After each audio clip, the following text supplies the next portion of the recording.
Welcome to the Real News Network. I'm Paul Jay in Washington. And on Wednesday, it was announced that German 10-year bonds that were for sale, only somewhat over half were actually sold. It's been described by some analysts as a disaster for the Eurozone. Lack of confidence in German bonds. Now joining us to deconstruct the significance of this and the whole Eurozone crisis is Costas Lapavitsas. He's an economics professor at the University of London. He's authored many books, including Financialized Capitalism, Expansion and Crisis. He's a regular columnist for the Guardian newspaper. Thanks very much for joining us, Costas. Thank you very much for the invitation. It's a pleasure to be here. So start with the German bond issue and then take us into what's going on now in terms of the crisis of the euro. We don't know exactly what happened today. We'll have to wait a little bit longer to get the full story. It's very fresh at the moment. But if half of it is true, if half of what we're picking up from the news across the world is true, then it's a very serious development because basically it appears that buyers of European bonds, sovereign paper, public bonds, have now begun to move away from Germany. There's been noise about this for several days. It appears in particular that Asian buyers are taking fright. Chinese and Japanese buyers in particular are taking fright and moving away not just from other Eurobonds, France, Italy, Spain, and so on, but even Germany. It appears that. So this is this about lack of confidence in the Eurozone and the German bond? Or is it because yields are so much higher in some of the peripheral countries now? Or are they just getting out of Europe altogether? I think they're getting, from what I understand, they're getting out of Europe altogether. And the reason appears to be significant concerns about the Eurozone holding together. You see, Germany, despite what has been said time and again over the last few months, is very significantly exposed, and potentially it could be much more exposed. Germany, let me make one thing clear. Germany has not yet given anyone any money, right? People talk about bailouts and they imagine that Germany and other countries from the core have actually given money to countries in the periphery. No one has given anyone a single penny yet, nothing.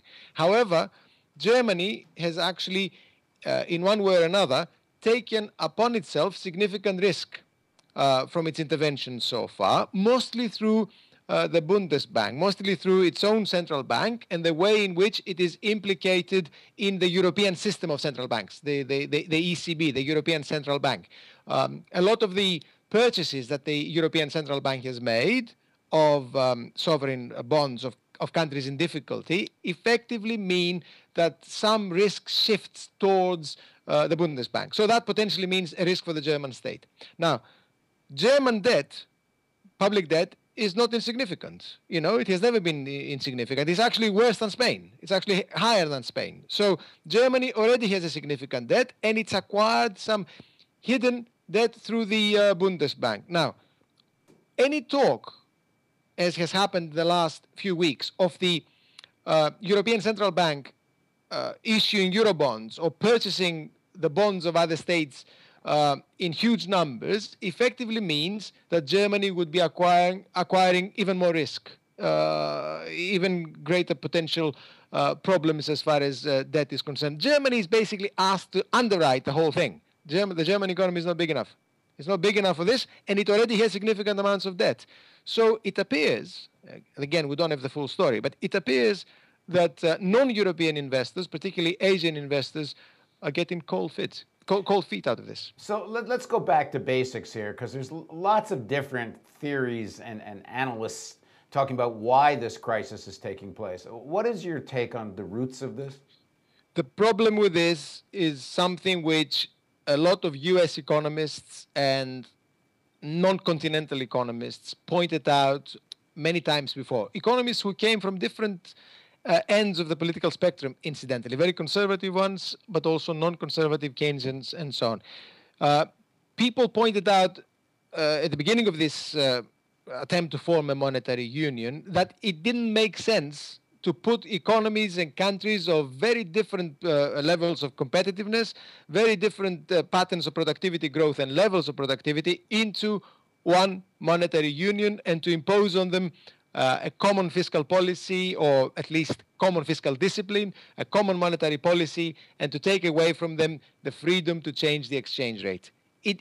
Many people pointed out that such a thing is potentially explosive and highly unstable, and I think this is what we're witnessing. This is what's happening during the last 10 years.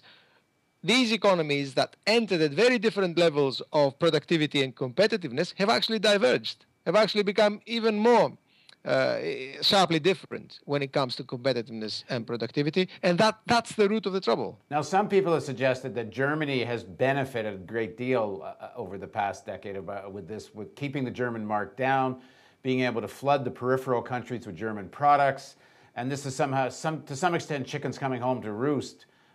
What do you make of that? That's exactly it. When I said that the monetary union has put together countries of very different productivity, what this has basically meant was that Germany, which had a higher level of competitiveness and productivity levels than the periphery, was able to pull away and improve and increase its competitiveness advantage, and therefore it developed surpluses, substantial surpluses, and these surpluses were reflected in the deficits of the periphery. Germany has benefited very, very substantially from this. Can I just make one point on this, though? Yeah, the reason why competitiveness has improved even more for Germany has nothing to do with technology, with higher levels of productivity growth, with German efficiency, and all the things that people usually associate with German capitalism. That isn't it. The reason why Germany has been able to improve its competitiveness so much more than others is because German employers have been ruthless at keeping wages and other labor costs frozen, basically. It's actually German workers who have carried the burden of improving German competitiveness over the last 15 years. That's the sole reason, and the most important reason by far in making the monetary union a success for Germany and for German businesses. And to what extent does this crisis also connect it to 2008, mostly American financial crisis? It is the same crisis. Without question, this is one crisis. These are not two crises. This is the same crisis. It's one global systemic crisis of the world economy. It began as a real estate bubble in the United States, which collapsed. The real estate bubble became a banking crisis, as we know, a global banking crisis, and that then became a global recession. Now, the intervention by a number of states in the United States, of course, and in Europe, in order to ameliorate this recession, led to a problem of public finance, led to a situation in which a number of different countries began to present substantial deficits in the fiscal affairs. It's very much the result of the crisis. It wasn't profligacy by the state. Because we had this problem of fiscal deficits by a number of countries, banks then started coming under the shadow of a doubt again. The crisis now is threatening to go back to banks where it started, European banks, and obviously at a further remove, US banks. It is the same crisis. It began in finance, and it might go back in finance. And if it did, then this would be a gigantic disaster. So how precarious a moment are we in? Extremely. This is a very, very dangerous moment. This crisis that we're going through is in a sense, the pinnacle. It's the coming together of tendencies and trends that we've witnessed over the last 2 to 3 decades, whereby the financial sector has become progressively more and more influential, more and more powerful, and more profitable in a number of countries, while the productive sector has weakened in Europe and in the United States. This situation, which has been so profitable for finance and the social strata associated with finance, is now threatening to take us back to a situation of mass failure of financial institutions. If European banks go under, and there's a threat that they might do because a lot of them are overexposed, then US banks might also suffer, probably would suffer.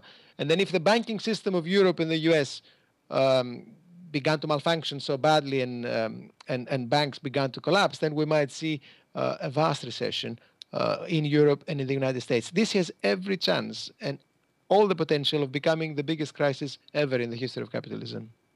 What can be done? What should people be demanding?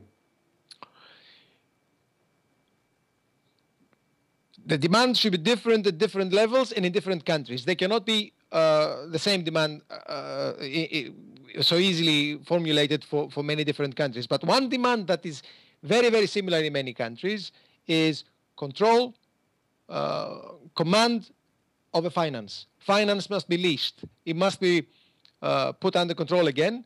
And this doesn't simply mean regulation. Regulation is not enough. Particularly regulation the way we've seen it the last few years, organized by bankers, reflecting bankers' interests, and not really working in the end of the day. What we need is more than regulation. We need also public ownership of banks. Private banking has failed. It has failed in the United States. It has failed in Europe. It has failed in many other parts of the world. We need public ownership of banking. We need public control over banking and other forms of finance.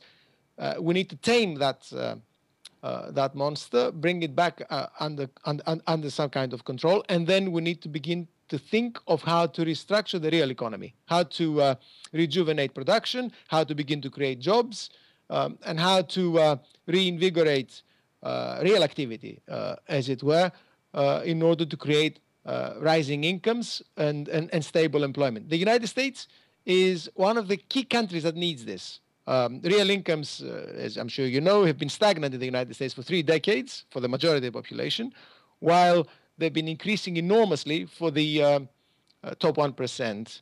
Finance is related to this, and the mechanisms of finance have been instrumental to this. The United States needs that type of change urgently. It needs to reconsider its real economy. It needs to reconsider how to rejuvenate production, how to create jobs, how to improve its infrastructure, and that a prerequisite for that is to control finance. Thanks very much for joining us, Costas. Thank you. And thank you for joining us on the Real News Network.